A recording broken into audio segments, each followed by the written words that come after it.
estamos acá tratando de ver ¿no? cómo poder comentar un poco la producción nacional. Como sabes, estuvimos durante un tiempo largo con una colega de una universidad de Rumania trabajando para tratar de seleccionar autores contemporáneos de Paraguay. Entonces fue un trabajo que empezó en febrero del año pasado, cuando viajé por primera vez a Asunción en realidad, y a partir de ese momento hubo, como decirte, varias etapas en las que estuvimos buscando material. En gran medida autores nacionales con los que me había encontrado en febrero me regalaron sus libros para que empezara a tomar contacto. Después algunos libros evidentemente los compré, la gran mayoría acá directamente, algunos en línea, pero es más difícil conseguir textos de autores de Paraguay que no sean los canónicos, ¿no? Robastos, Josefina Pla o Gabriel Casacha. Los otros es muy difícil que se puedan conseguir en Europa. Y también hubo una intervención importante de parte de Javier Viveros, que me mandó varios textos en PDF de autores nacionales. Entonces fue un trabajo de casi 15 meses que se terminó hace muy poco, ¿no? El libro En Tierra de Artesanos salió publicado hace 2 días. Exacto. O poco más, hace una semana. Exacto, un trabajo interesantísimo el que hacen ustedes y en este caso poder tener también para los autores esa visión desde afuera, porque aquí en el interior del Paraguay por lo menos tenemos, obviamente nos gusta lo que escribimos, pero también es importante tener esa mirada desde afuera. ¿Cómo ven ustedes, por lo menos en el análisis que hace el cuento paraguayo en sí? Es muy interesante esa pregunta, porque yo creo que la literatura de Paraguay es hoy en día la menos conocida y la menos estudiada, al menos en los ámbitos académicos, tanto de Europa como de Estados Unidos. Hasta hace poco compartía esa condición con Bolivia, pero en los últimos años la literatura de Bolivia ha tenido 4 o 5 nombres que destacan y que han permitido un acercamiento a la literatura nacional. En el caso de Paraguay creo que ha sido un descubrimiento, sin duda, el hecho de haber visto de qué manera los autores actuales, nosotros no estamos dando un corte, proponiendo un corte generacional, no estamos diciendo vamos a trabajar solo con autores nacidos a partir de 1970 en adelante, no, eso no, pero son autores que están publicando todavía, a pesar de que algunos han empezado hace 2 o 3 décadas, tratando de seleccionar narradores o narradoras, evidentemente, que puedan ofrecer una imagen un poco distinta de la canónica de Paraguay, donde solo se habla de las grandes historias nacionales, ¿no? Hay mucha literatura sobre la Guerra del Chaco, todavía se sigue hablando de la Guerra de la Triple Alianza, evidentemente, y es lógico también que haya una narrativa centrada en la dictadura, ¿no? En los años de régimen. Hay algunos autores acá seleccionados que también que todavía se ocupan de eso, tratan eso, pero ya desde otro enfoque, desde otro punto de vista. Entonces la idea era ofrecer a un público que va a ser mayoritariamente europeo, creo, una visión de cómo ha cambiado, ¿no? Cómo ha cambiado en los últimos 20 años la narrativa local. Ya no es solo la historia patria, ya no me preocupo solo por el Chaco, que también es interesantísimo, pero ya hay mucho sobre eso. Y bueno, entonces los temas, eso es la primera parte de la respuesta, pero no quiero monopolizar la conversación. No te preocupes.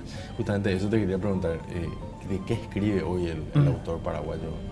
Yo creo que la respuesta ahí debería encontrar, como deberíamos seguir 2 caminos. En primer lugar, cómo escribe y después de qué escribe. Hablarte de cómo escribe, yo creo que se ha acercado mucho digamos, a la manera de escribir de los narradores hispanoamericanos actuales que tienen mucha proyección internacional. Es decir, si vos hoy agarraras un libro un autor o una autora que publica con los grandes grupos multinacionales, no, ahora no tiene mucho sentido mencionar editoriales, ¿no? Pero pienso en Anagrama, Alfaguara, pero las internacionales, no las locales, hay una forma de escribir que ha cambiado con el tiempo. Por ejemplo, hoy en día las oraciones son más breves, hay más concisión incluso en lo que se dice y hay más elipsis. O sea, se requiere al lector que se esfuerce bastante para seguir la historia, para seguir, ¿no? el camino de los personajes o lo que está ocurriendo en el texto.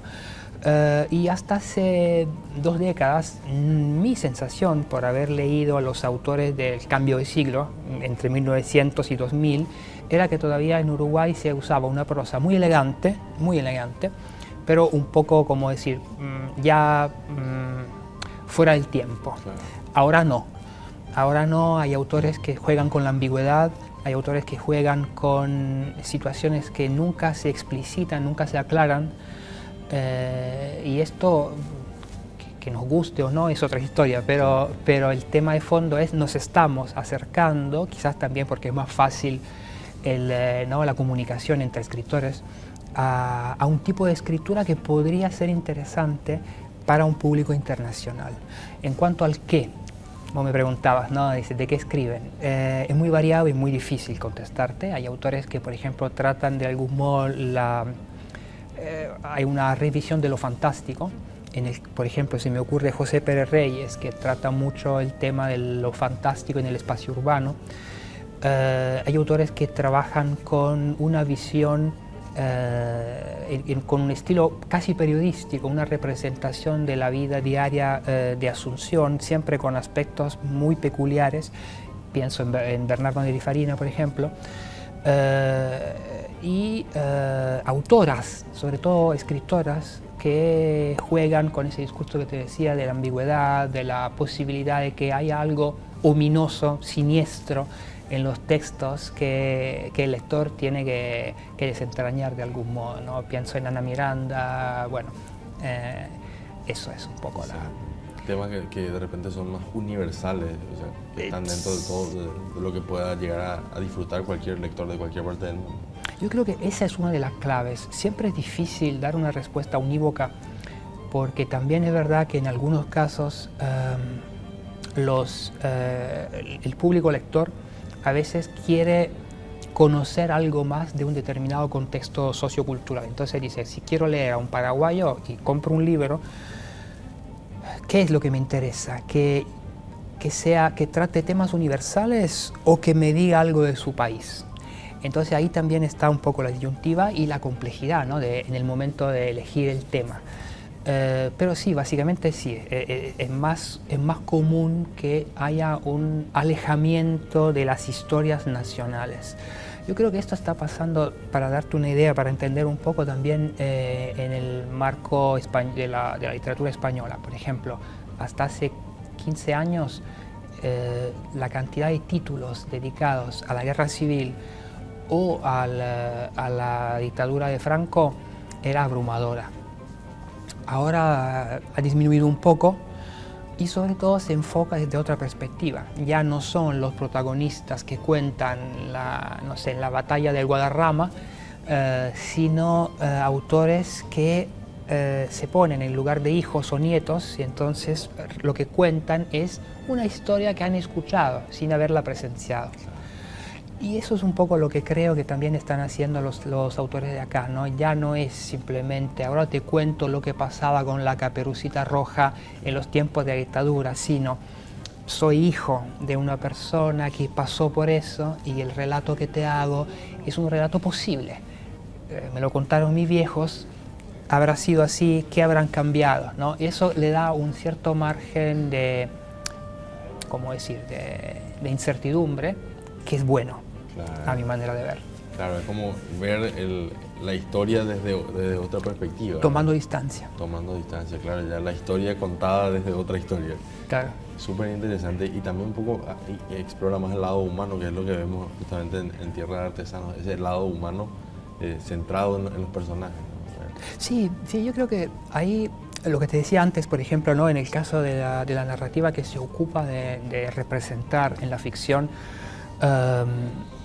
escenas de la vida de acá, de Asunción, por ejemplo, se está empezando a elegir, ¿no? Contar historias muy pequeñas. ¿Qué es lo que se hace? O sea, historias mínimas, o sea, la vida de una vendedora de no sé qué, de fruta en un mercado de un barrio asunceno.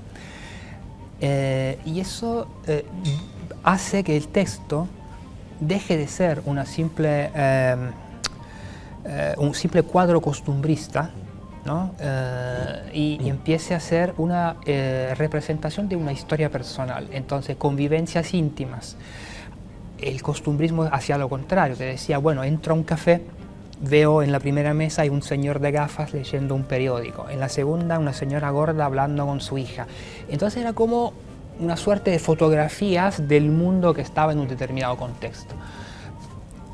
Ahora, lo que hacen los paraguayos, por suerte, es alejarse de eso y decir, bueno, dentro del marco de lo que puede ser un mercado barrial, vamos a ver cómo es, qué es lo que piensa, qué es lo que siente, qué es lo que vive a diario una persona, hombre, mujer, niño, que está en esa situación, no sé, preocupación por el dinero, no sé, enfermedad de algún pariente, algo así. Entonces ahí sí se humaniza el relato, ¿no? Se sale del costumbrismo y se va a una fase de, sí, de darle una humanidad, un espesor humano a los personajes. Totalmente.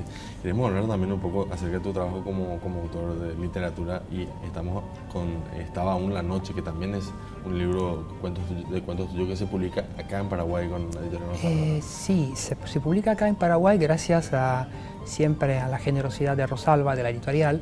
En realidad, si me permitís, voy uniendo las dos reflexiones porque para terminar la reflexión sobre Tierra de Artesanos y después entro a contestarte. Sí, no en Tierra de Artesanos, precisamente por haber tratado de seleccionar autores sin querer escuchar ningún tipo de sugerencia, ¿no? En el ámbito nacional, estuvimos incluyendo también a algunos autores, en ese caso dos autoras, son dos mujeres, dos escritoras, que no viven acá y que están viviendo en el extranjero. En un caso una narradora vive en Chile, en Santiago, y la otra en Italia.